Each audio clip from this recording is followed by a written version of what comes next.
I remember that I was just crying. I laid down on the floor and I have this voice inside me that says, hey, if you're leaving it because you're breathing, so start there. The first thing my therapist asked me was, so what do you do for self-care? And I said, I like wine. It's not just to maintain and sustain life for body and mind. It's the most accessible and powerful tool that we have to influence our physiology. As I breathe through my nose, I imagine the energy flowing into my balls. I do like a reverse Kegel. The breath is your superpower. Own it. Two vascular surgeons walk into a bar and come out with a podcast. We are talking everything vascular and not. Welcome to the Life of Flow podcast. Welcome, Life of Flow family. Today we had a great conversation with Kattia Lohmann. Kattia is a physical therapist from the beautiful country of Costa Rica. Kattia and I go way back, good friends and colleagues from the vascular world.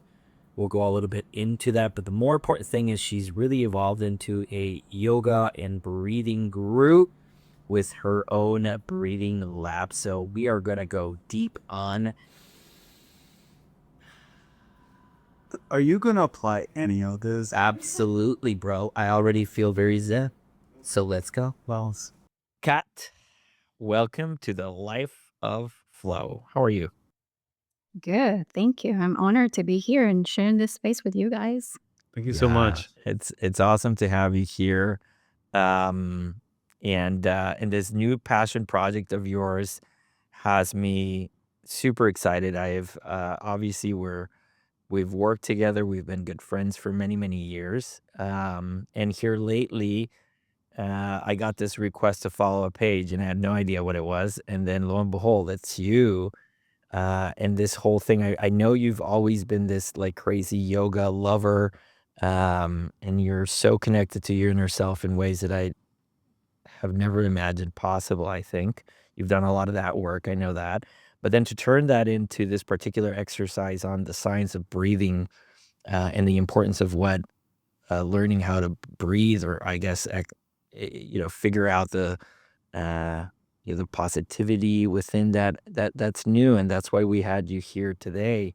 So I guess for our audience that doesn't know you, you want to summarize a little bit of your journey and what got you to the point that you feel you could tell people how to breathe? Sure. My background is in physical therapy, and I think since I was young, I always had this fascination about the body and how the body works, and movement, and healing, and healing emotions and things like that. And I think I've been drilling about that, not just in the physical aspect, but also in the emotional aspect, because I had to work a lot in my own journey, healing like traumas and things like that from childhood.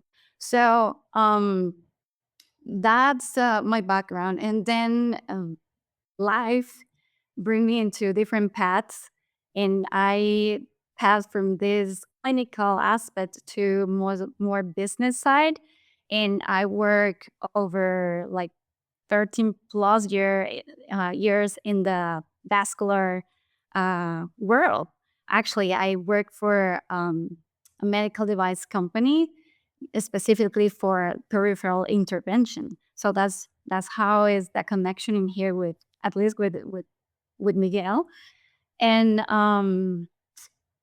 that gave me a lot of perspectives in the way that how bring healing through um, mechanics and things like that, or devices. But I always had this feeling of that there was something missing, that there was something that is not just physical, it's not just mechanical, it has to be a connection, because we are a whole being, right? We are energy.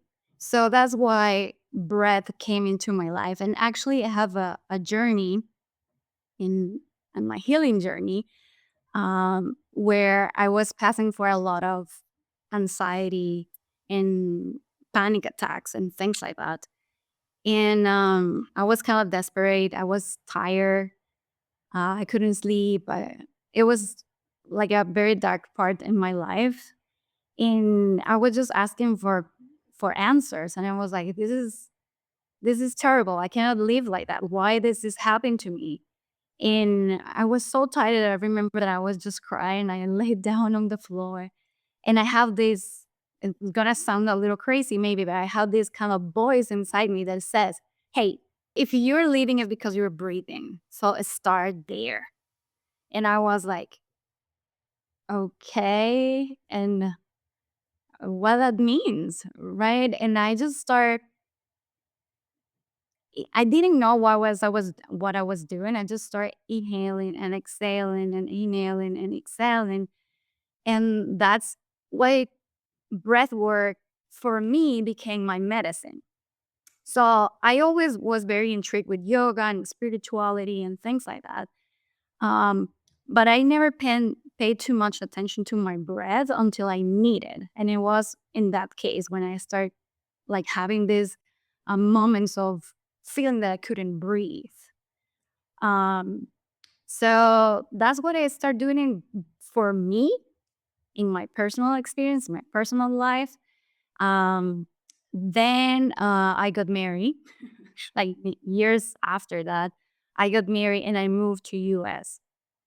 And when I moved to US, I had to resign my job that I have, and in because I had to do my immigration process and get my green card. And during that process, you cannot leave US, and you actually are here like in a limbo because you are kind of legal, but you don't have papers, so you have to wait for that.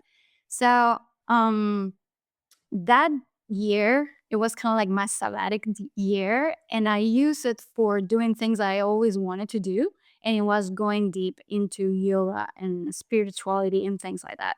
So I did my training in yoga, and I went to the Himalayan Institute in Pennsylvania, and I did an immersive, intensive training, the 2 hours training. And I lived there almost for a whole month, and that like switched my mind completely, like blowed my brain, and it gave me this part that I was missing in physical and mechanical and everything, and and everything makes sense then, bringing the breath as a prana. Right, the concept of prana came to me, and that's when I was like, wow, okay, so all this makes sense now. And I started to go in super deep in this, and I became a mom. I have 2 girls. And I think now they get us into a point where I was like, okay, I've been doing so much work for me. I've been doing so much practicing myself. And I have this calling this year that was like, okay, this is enough. You're ready. Even sometimes I think that I'm not ready, but I have like this call that was like, it's enough. You need to talk and you need to bring this to other people so they could benefit from this. That is not just a concept that is abstract, it is very supported scientifically as well. So when I have passion about things, I go in very deep. So I don't know, I'm a little nerdy in that sense, and I just went all in, and that's why I'm doing what I'm doing to create a better world for my daughters also, right? So yeah, that's why. Miguel, have you ever done holotropic breath work? I have no idea what that means. I imagine you have, Kattia. Yeah, well, but it's a very different type. Like Yeah. it's different. Depends on your teacher, or depends on the route that you take. Right? It has different names. Like holotropic. You have Wing Hof. Yeah. You have like very yoga tradition. What it was formed in. Um, but yeah, it's everything came into the link of the breath. Is not just to maintain and sustain life for body and mind. It go beyond of that. Is first of all, is the most accessible and powerful tool that we have to influence our physiology. Is stabilize our mind, our emotions, and also to accessing higher levels of consciousness. Yeah, that's holotropic breath. Well, one of the ways is to holotropic breath work, which is we should do like a life of flow holotropic breath work Should we session. do it while Yeah. we're doing a couples massage? Yeah, exactly. No, okay, No, no. no, you do really, um, it's forceful. So, and there's different variations of it, but basically you can achieve a psychedelic type state through like an hour-long breathwork session. Um, it's really intense. You can get tetany, like as you're having, like your brain just goes into another state. And at the same time you feel your body like not fully, but your hands can become like tetanus. I think is something related to the CO2, but you can but it's really an amazing experience. You feel extremely relaxed afterwards, and I think you should do it one day. I'm down. I'm down. I mean, listen, have not done any work. I just started therapy again. I told you the other day, and the first thing my therapist asked me was, "So Miguel, what do you do for like self care?" And Modelo. I said, "I like wine." Um, and I paused and I said, I actually, I think that what makes me happy is when I take care of others. That fatherly role or that couple's role. And then she said, yeah, but that's very different. Like you need to do things that are just for you, that are for you to be in a better place.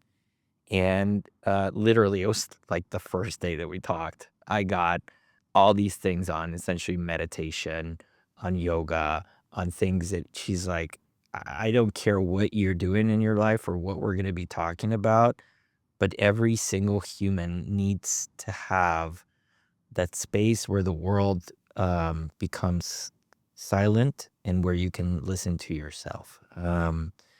And she was right, right? Because I don't even like I don't know, I don't golf, I'm not a big gym person. Like I don't have any.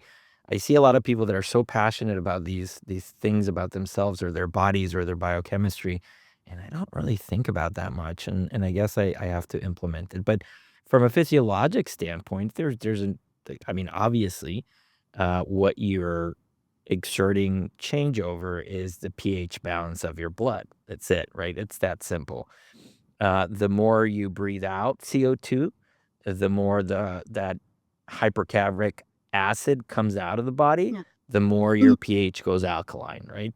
The more Yep. you keep it, then the more it becomes acid. And so to your point, this tetanus, it's not uncommon when you see a panic attack anxiety disorder in the ED where people are hyperventilating themselves into muscle spasms. And the first thing you do with these people is you give them a bag. Yeah, You but just tell that them breathe into a bag. I know where you're going with this, but let me just say that there is there's an undeniable science Yeah. to this Mhm. that what I think is incredible, and let's spend some time talking about this, is dominating it. It's nurturing it, and it's knowing when your body needs to be more alkaline, when it needs to be Yeah. more acid. I don't think Yeah. it has But anything to I do with that. absolutely think it has to do with that. It does. It does actually. Yeah, like Well, Well, don't let let's me say let me say, don't let me lead you into the answer. I would just say, let's back out and say, what is that physiologic relationship on how, or in your mind, it's more emotional or it's a combination of all these things. But please kind of walk us through why this makes sense to try to apply, why every human out there should be doing some and breathing work. can you also like weave into that the difference between normal breathing and yeah. diaphragmatic breathing, which is Yeah, I think the difference. Yeah. let's start for what it means uh when you're stressed, right? Or when you are under pressure and sometimes it's like in the house, for example, with your partner or whatever, or you're like very like having a bad day and somebody comes to you and say, oh, just take a breath, right? And sometimes it's more annoying that people mention that to you than actually what is going on inside you, and you're like, "Ugh," right? Like, don't tell me that, because that's kind of like exacerbate the feeling, right? So, what means to breathe? So, in that sense, um, first of all, if we think about, if we like back it up to the energy part, when you come to this world out of the womb of your mom, the first thing that you do is inhale. Yeah, you come in that inhalation, and then you cry. So that's emotions. And when you leave this world, you leave in an exhalation. So just thinking about that, it means that, at least in my perspective, the breath is this portal that allowed us to be transitating this experience of physicality and density in our body. So that's something. So we are not this body, we are not this suit of flesh and bones, we are the energy that is inside, right? Because when a person is passed away, you said this person's expired, right? But when a person is in a stage of creativity and a state of enlightenment, this person is inspired. So let's just think about that and let this over there. And then we're going to bring that into a more scientific aspect. So when you inhale and you exhale, as Miguel mentioned, it's like a conversation in a mitochondria, right? You do this conversation of delivering oxygen and discarding waste, right? Which is the carbon dioxide, right? So what is like the main job of the mitochondria, right? Is create energy, right? Is the just like the ATP. So we create energy, and that's what holds us into life, right? That's what makes all our tissue and organs and everything function, right? Um, so this energy, it's interchangeable, right? So we have this formula from Einstein that says that energy is mass, is mc2, right, for the speed of light. So when energy could transform mass, and mass could transform energy. So when we are conscious of that, and we accept that we are not just physical, but we are energy, we could actually transform everything around us. And it's kind of like a mirror in our internal world. It's a mirror of in our external world as well. So if you really see it in that way, like for me, it's just fascinating to see it in that way, right? Because everything start making sense, and it's like a snowball of a right? Um, so I wanted to make you a question. Do you ever think about the way that you're breathing? I do. I normally don't.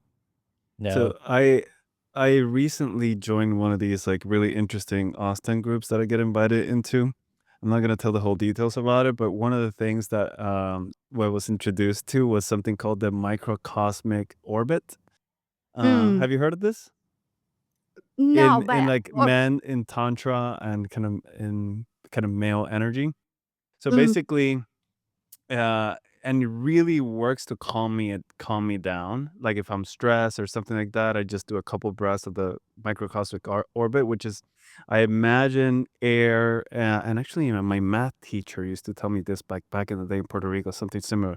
But I breathe, and as I breathe through my nose, I imagine like the energy flowing into my balls, and Mhm. and Yeah, yeah, yeah, yeah. as I breathe, I relax. I do like a reverse Kegel. So I like Mhm. loosen everything out. Mhm. And then and then when I breathe out, Go on, please. I do a Kegel and I imagine the energy going up my spine Yeah, into that's my brain, into my pineal gland. And I do like that's 9 of those and I calm the fuck down.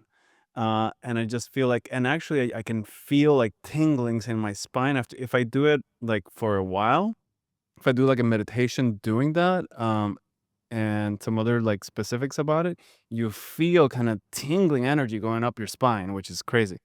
And it really calms me down. And do you have like a Fitbit or a Whoop or a Oura Ring, anything like that? I don't have anything Yeah. that has to do with self-care. I've said that Okay. clearly. So my Whoop measures heart rate variability. So you want to increase your heart rate variability. That tells you that you're in more a parasympathetic state, not in a fight or flight state. And the higher heart rate variability, which is the difference between the R's in your QRS cycle, the better, whatever. And that's what my Whoop tells me. So I've actually played with it, and since I started doing it, it also has to do with sleep and a whole bunch of other things. But you can see it track up. It's like, oh, your heart rate variability is going up. So, anyways, you should try it, Miguel. yeah. Breathe into your I balls. would love you to walk me through that It's exercise later. yeah. We could talk a little about that. Like so most of the people doesn't think about breathing, right? Most of the people never think about breathing. Just maybe in the case, as in my case, it was that I was having this feelings that I cannot breathe, right? So because I was having anxiety.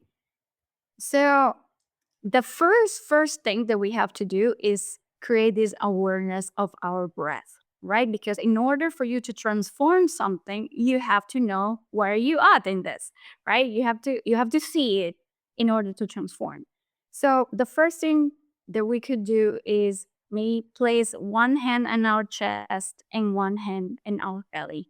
And you could close your eyes or just leave it open and just take a breath and feel how are you breathing. And just perceiving, like you don't have to change anything, you don't have to judge anything, you just have to perceive which hand is moving. Is the one in the chest or is the one in the belly? That's something that we have to know. Another thing that is very important, and we want to go kind of like deep into this, is from where are you breathing? Are you breathing from your nose or are you breathing from your mouth? Right? So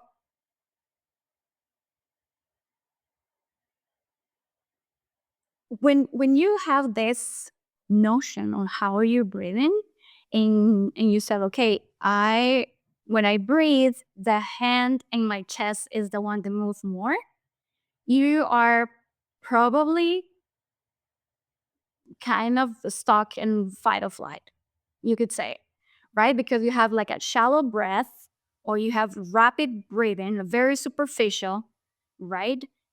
And that's not very helpful. And then when you breathe, when the hand in your belly is the one that moves, that means that you are breathing with your diaphragm. That the diaphragm is moving, and I mean, you guys talk a lot about gradients and things like that, right? And change in pressures for vascular. So when you use the diaphragm, it creates this like Valsalva wave, right? So it's this thoracic pump that helps move blood and lymphatic also, right? So it's kind of like the first pressure that we could actually control, right? And another thing that is fascinating also is that from all the physiological systems in the body, the respiratory system is the only one that we can consciously control. And at the same time is the system that could influence all the other systems. So that really gives us an idea of how important is this breath, right? This is, like, for me, is literally is life itself moving through us. Yeah. The one thing, and I love all this, and I completely like the idea that the breath is the source of life, and that harnessing that, affects how we experience the world. I love that concept. I think that, to bring it to like a rational male mind, it can seem like very out there and Since without when are you rational? rational. You're Yeah, very. very I know. irrational. I know. I So, but know. anyway, please Anyways, do this without exercise. seeing the effects, I can definitely like tell you that if you experiment with it, you will definitely feel the calming effect of diaphragmatic breathing.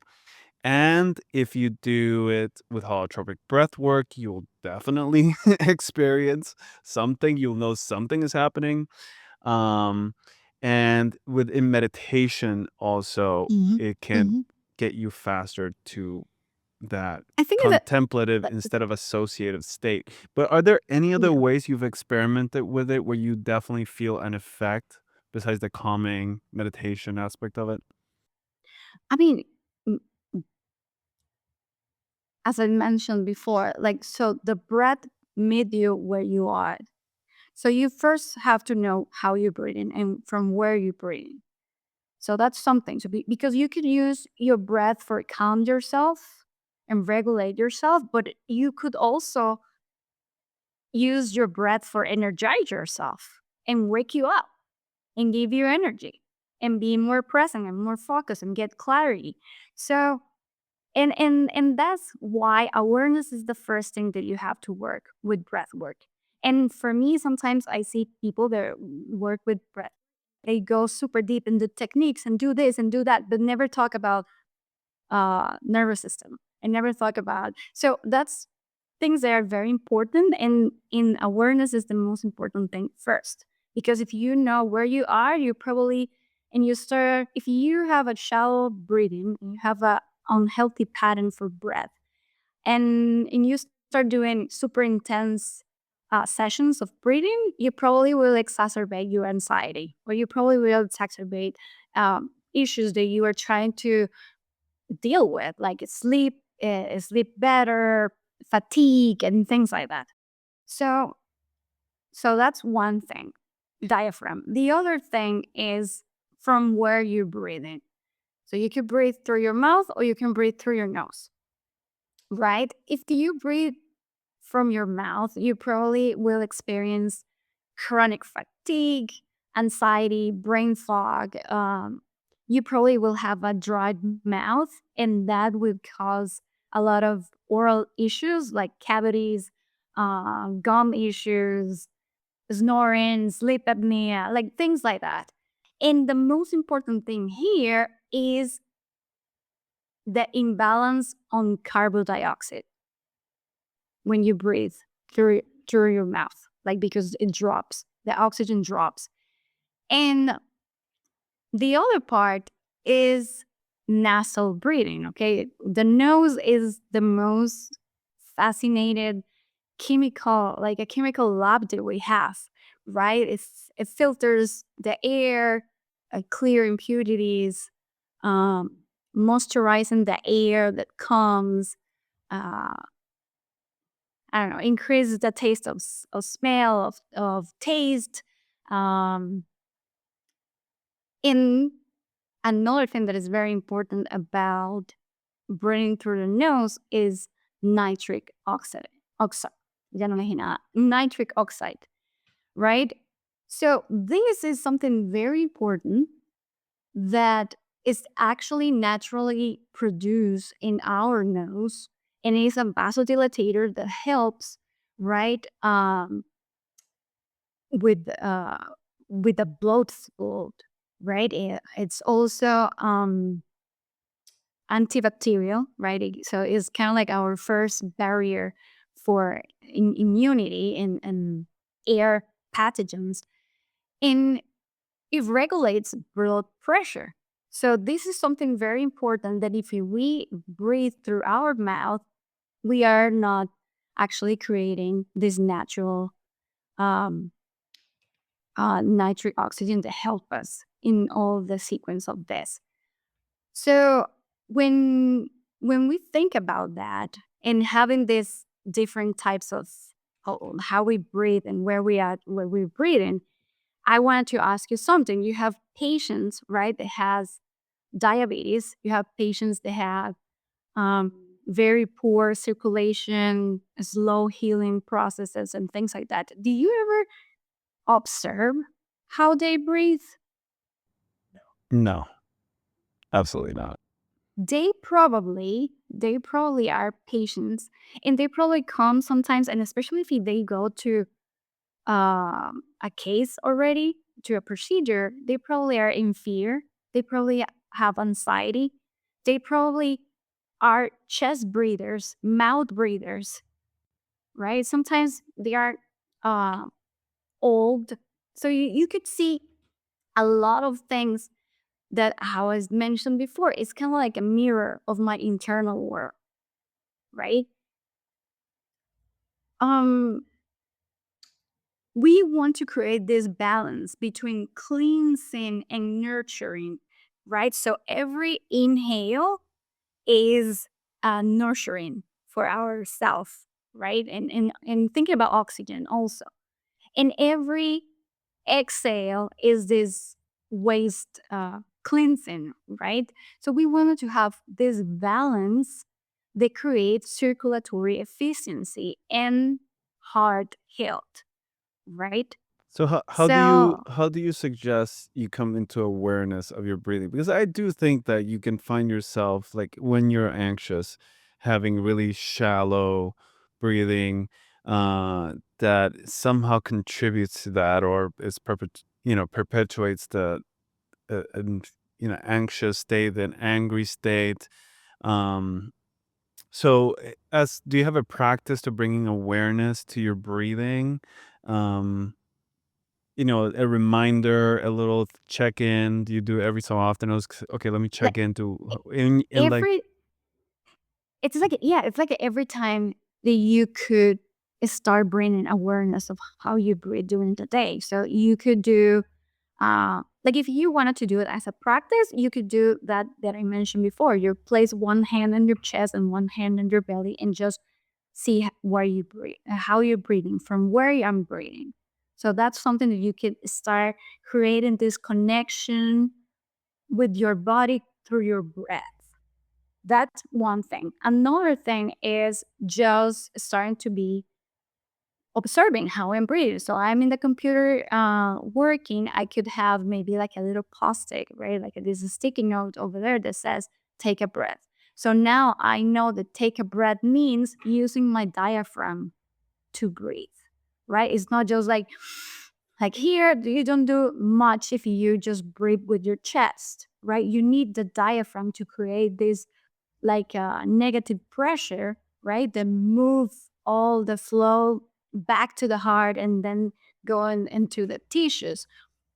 So that's one of the things. Create this notion of from where I'm breathing, how I'm breathing, and then try to intentionally start using my diaphragm in here. and then so once you get some awareness into your breathing, and say you discover that it helps regulate when you're angry, say somebody doesn't give you the wire that you want, or like it drives me crazy when somebody, I always ask for longer wires. When they give me a short wire, it just drives me insane because I never asked for it. So then you can like practice this breathing. So after you got that down, what are like some higher level practices, ninja level, things that you've learned in some of the retreats that you can do for people that already know about breath work, already know the basics? What's some extra things people can do? Well, the the most important, like not going like super intense, but the most important thing that you could bring or you can start practicing, that you could do this in daily life, is practicing coherence breathing, right? Or it's like or hard, it's like a brain flow stage with it's like 5 to 6 breaths per minute, Okay. right? So you inhale for 5 seconds and exhale for 6 seconds. And this is a continuous flow. You don't hold the breath in this practice if you want to just bring more awareness and bring more this state and in the parasympathetic part of the nervous system, right?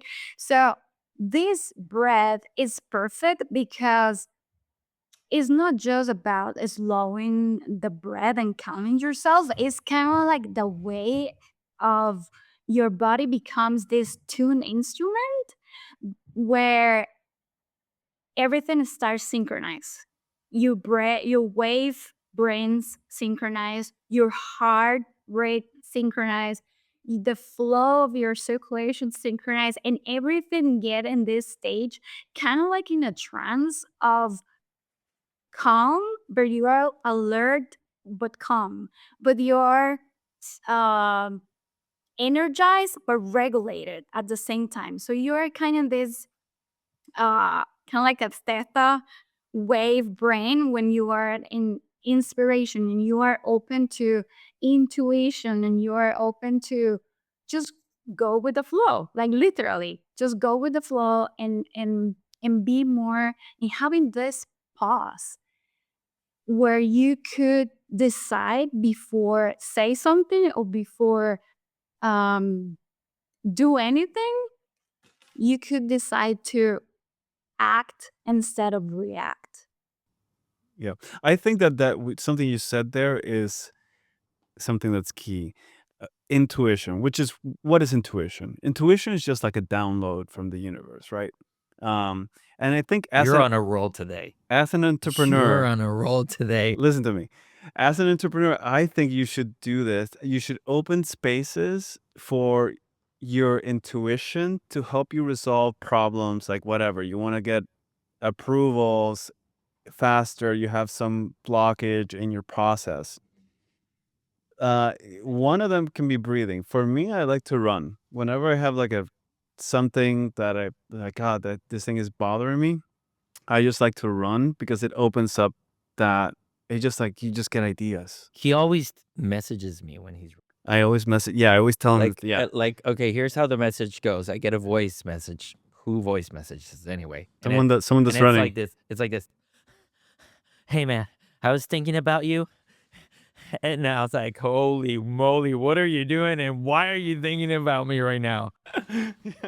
But it's when he's out on a run and he gets all creative, juiced up, serotonin splashes, and then he calls and says, hey, I've got these brilliant ideas. Let's go ahead and do it. So you can access that through breathing too. Like one thing that I don't do it as much now, but it was a 4-second breath count, which is like you inhale for 4 seconds, hold for 4 seconds, exhale for 4 seconds, and then you do that continuously. And you kind of can access the same space and those same kind of intuition / downloads. So Yeah, that's a box breathing is called. So you do it for 4 seconds, hold 4 seconds, and then exhale 4 seconds and hold 4 seconds. That give you like a balance between the oxygen and the carbon dioxide, and that kind of create this environment of enough acidity to let everything flow, right? And you guys experienced this, and I saw. I mean, I've been in the lab with Miguel, and sometimes like I remember like sometimes you need this stage of where you are just so focused and you need to have a rapid solving problem respond, right? So that's part of this stage of coherence, this state of flow. So you are there, you're present, you have to do something, and then you decide, okay, I'm going to use this and I'm going to use this and give me this because this is what I'm going to do. And that is kind of like an artist meditation trance, right? You guys are You're in the like that zone. when you are in your song, literally. Musicians do that, artists do that, surgeons do that. because you Uh, are completely present. The beautiful thing about flow states is that you're completely present, and thus your yeah, mind is not in. Our mind is typically in an associative state. So yeah, this coffee reminds me of that coffee shop where I did this thing and with that person. So your mind is always there. But when you're in a flow state, when you're operating, you're like crossing a lesion, you're in a concentration state and no longer in an association state.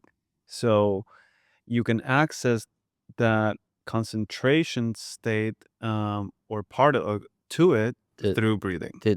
what's interesting as you guys are saying this is I feel us surgeons or high performing individuals, if you may, the only moment of stillness that we can find is when we're deep into surgery.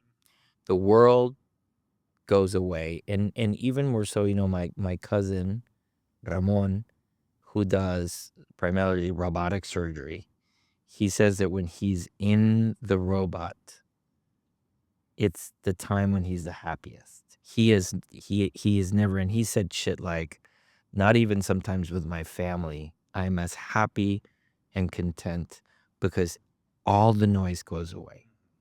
Everything. There is just one thing, and it is the art that I have to perform. It is the one thing. It is the robotic,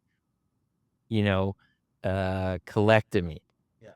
Because I want to do the most beautiful colectomy I can ever do. And every single time I want to outdo myself. I want to be a Picasso of this one thing, and the world hushes. Because Not the world, your mind. okay, the mind, I guess, the mind, yeah, the mind, the world to your mind. But in a way, as beautiful as that may sound, I think that's pretty fucked up. Because it's an incredibly stressful time too, when you're taking decisions on patient care and life. And yes, you're trying to be there and like it's an orchestra of beauty till it's not. Till you fucking puncture the IVC, till you get a ruptured iliac, and then, you're in the zone, but you're not in this beautiful. So it's still very high level, in my opinion. This is very personal, but I don't think that even though I love the stillness of that it will ever supplant if I am able to seek stillness outside of the OR, like in deep meditational states, which is something that I It's the same. absolutely need to practice, because I think, again, as the surgeons, we are uncomfortable. We struggle to be quiet and silence and the stillness, because there's so much in life that we do. We're trying to do 1,000 things at once, and we struggle to take a break and do that one thing because we get it somehow in the OR. But I don't know that that's enough. That's, I guess, what I'm trying to say is I don't know that that's if your only moment of stillness is the high intensity operating room, then that may not be something good. You may be addicted to a weird neurological state that you enter in. Okay, I'll give you a reframe. Okay. The important part of it is to recognize that you are the reason it's a beautiful state is that you are not entrenching your thoughts, and thus you are not your thoughts. Your thoughts, you are the observer of your thought. And I'm not making this up. A bunch of people have said this, so I'm like copying a bunch of people. You sound very knowledgeable. Keep going. Yeah.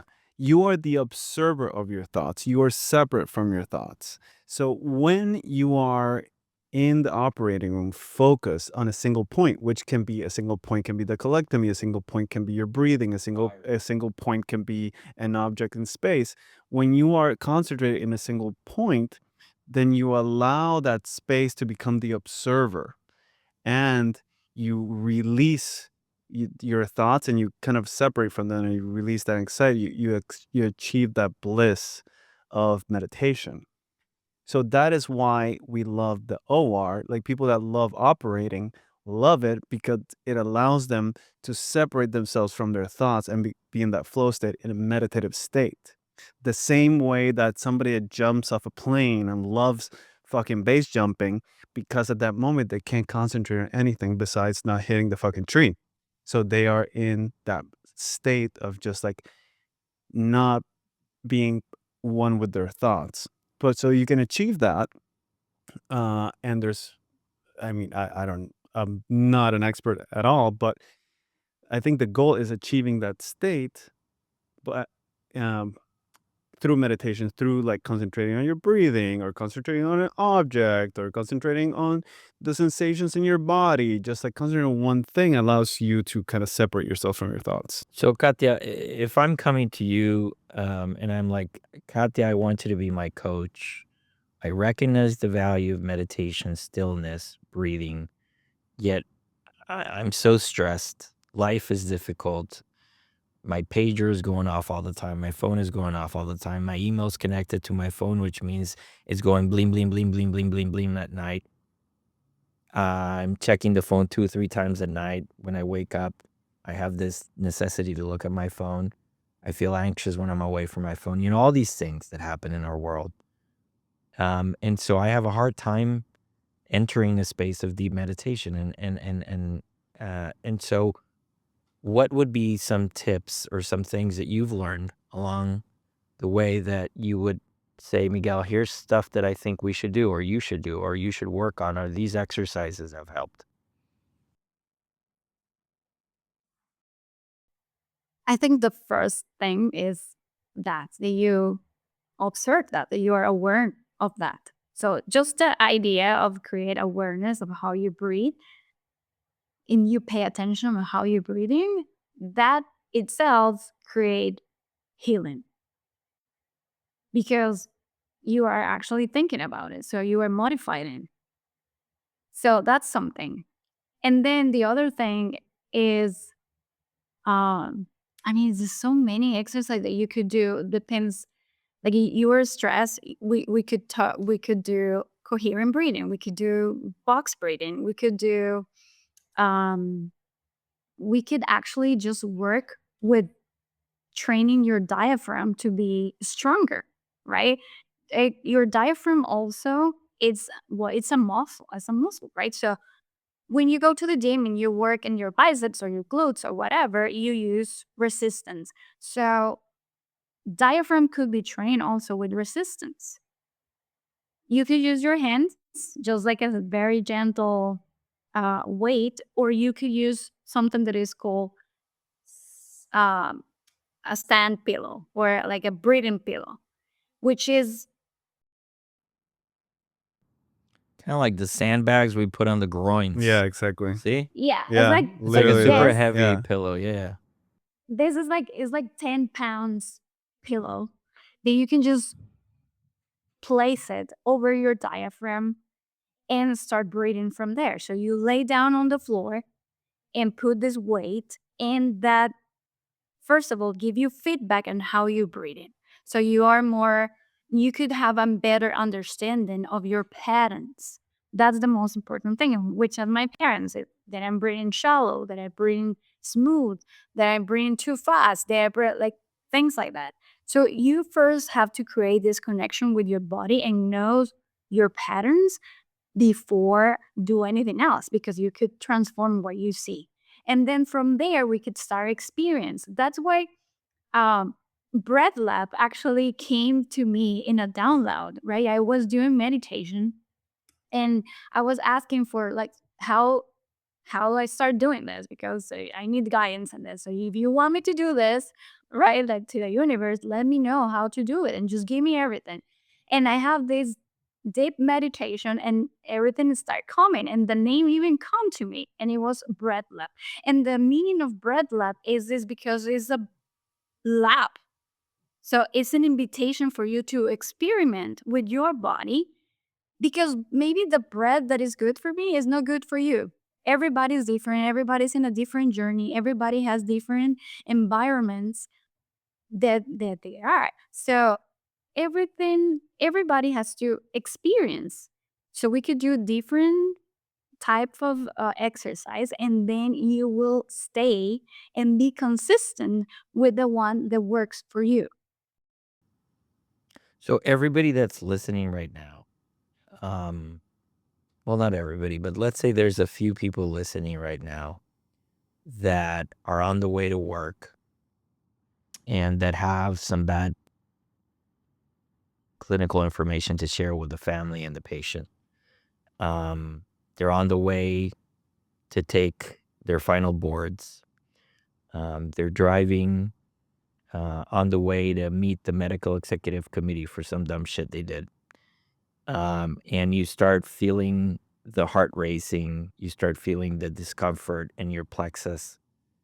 Call it emergency grounding tool, if you may. Is there anything that you would say, a super quick fix that you recommend that your clients can do or that the people around you can do when they're about to walk into a circumstance that's creating, a lot of anxiety and their nervous system is trying to take over? Yeah. You have to think about the breath. Every inhalation help you with energy, right? So every time that you emphasize your inhalation, give you energy. And every time that you stand and control your exhalation, you calm yourself. So if you are about to have a meeting and in a meeting, you're required to be calm, but also focus, right? So you could inhalate, let's say for like 5 and exhale for 6. If you really want to calm yourself and you have time to do it and be a little more grounded, you could emphasize your exhale. So you could inhale for 4 and exhale for 8. Or maybe for 6. You could start like that. Shorten the length until you have enough capacity to retain more the breath. So prolonged expiratory exercises are very calming. Yes. Interesting. Okay. And then for energize yourself, So it's not just take a you deep could do breath. the opposite. So you should, like, when you tell people, like, hey, you should take a deep breath. Yeah. First, that's very annoying. I get it. But it should probably be, hey, There's truth to it, yeah. do a very long aspiration. So you take a deep breath and then Use your diaphragm. But then, like, you let it go. But, like, you let it go, there's always some in. But you keep letting it go and go and go and go Yeah. until, like, there's You nothing know what left is in the it is tank. something very Yeah. very And then you good go like this. that you could practice even for kids. It's something that is called like balloon breathing. So you pretend that you are inflating a balloon, right? So you are just like, you take the inhale and then you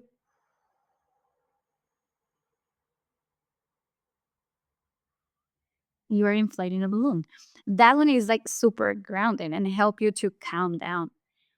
And in the opposite, if you want to energize yourself because I don't know, you are being on call and you didn't sleep or whatever, you need to energize. And instead of drinking a lot of coffee or Coca-Cola or whatever, you could actually use your breath to wake yourself up. So you inhale, you exacerbate your inhaling, right? You could do a longer inhale and a shorter exhale. Or you could do like 2-phase inhale and exhale, like a side out. Like, yeah, you could inhale with your diaphragm and bend in your chest, like, and that gonna give you energy. So it depends of what do you want to achieve. You could use your breath to help you and support you with that. So that's it's so fascinating. It's like the most underrated tool I think that we have to control our physiology in every sense. So for anybody out there that's interested in learning more, practicing, training, what's a good resource to find you or to learn from you or others that you would advise? You can follow me in my webpage, Of my course. Instagram, and I'm Put a plug. That's what I'm saying. What's your Instagram page so that people can follow and learn a lot more about this? Because obviously 1 hour is not enough. But Yeah. anything that you're doing, training, coaching, courses, whatever, I think it's important for people to have access to that information. So what is your Instagram handle? It's BreathLab _ Yoga Studio. That's the Instagram, and I'm mostly creating this community because I want to create this awareness of the breath and bring this. I use it like a tagline that the breath is your superpower own it, right? Because it is true. It's your superpower. You could use it in as you said, we could use it as a very basic mechanical function, but you definitely experience it. You will blow your mind on how you could achieve different higher consciousness stage and things like that. And that the practice that Lucas mentioned in the beginning, the holotropic breath. I mean, there are people that are very interested in study how the body could create DMT naturally, right? And bring you to this away state that you're completely open to different realms. And but that's going a very esoteric way. But we can use it like that because it's energy, it's life itself, it's prana moving through ourselves. So yeah. All right. Well, I say that we do a 60-second exercise right now Okay. on the air. Kat, what do? We sit up, we relax. What do you say? You're gonna walk us through a 60-second breathing exercise in the life of flow. For everybody that's Let's go. driving, park your car, pull over. You can't do anything. You got to pay attention to her right now and do whatever she says. All right. So, well, you are there, so you can just sit comfortably. Should we Hands hold on your- hands? Hold hands? No, not necessarily. Okay, then no. Not necessarily. But Damn. you could you I could had a close shot. your eyes I threw my shot. if that's good for you. Yes, eyes are And- closed. And then the first thing that you're gonna do is bring awareness to your nose. Just bring awareness to your nose and then start feeling the air coming in. And when the air comes, you're gonna feel this fresh air in your nasal pads. And then when you exhale through your nose, it's always very important to do it through your nose. When you exhale, you're gonna feel this different. This one is coming warmer. So just create that notion of a fresh air coming and a warmer air leaving. That's the first thing. And then if you want, you can place one hand in your belly, right? Like under your ribs and the diaphragm. And now you're going to bring that awareness. And when you inhale, you're going to bring the intention of moving that hand over your belly. So you're going to move this upper part of your abdomen and let it inflate. And then you exhale and let it just fall. And that's it. Just this. And then we're going to start working from that. So we're going to inhale for, let's say, 5 and exhale for 6. So we're going to do it. Inhale 2, 3, 4, 5. Exhale 2, 3, 4, 5, 6. And then we can do it again. Inhale 2, 3, 4, 5. Exhale 2, 3, 4, 5, 6. And one more. Do 3 rounds.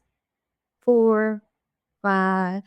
Exhale 2, 3, 4, 5, 6. And then just come to your natural rhythm.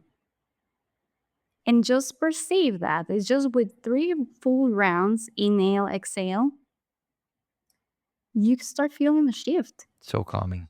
Yeah. It's like immediate. Yeah. It's like immediate. And that's a magic of breath. You don't need an hour, half hour of intense practice. You could do a shift literally just having awareness of your breath. Beautiful. Kattia, Awesome, thank you. Kattia. Thank you for your time. Thank you for being here. And we look forward for more conversations. Oh, I did tell you, you have to come to the summit in Mexico City. We're gonna put together some yoga and Oh, breathing yeah. stuff Maybe we can- on the exhibit floor in the morning before the whole In thing the goes. morning There's gonna be before. an entire yoga stuff that she's gonna help us direct. Boom. Boom. Okay. Are you legal already, Boom. by the way? Can you travel? Of course. You're a U.S. citizen already, aren't you? Awesome.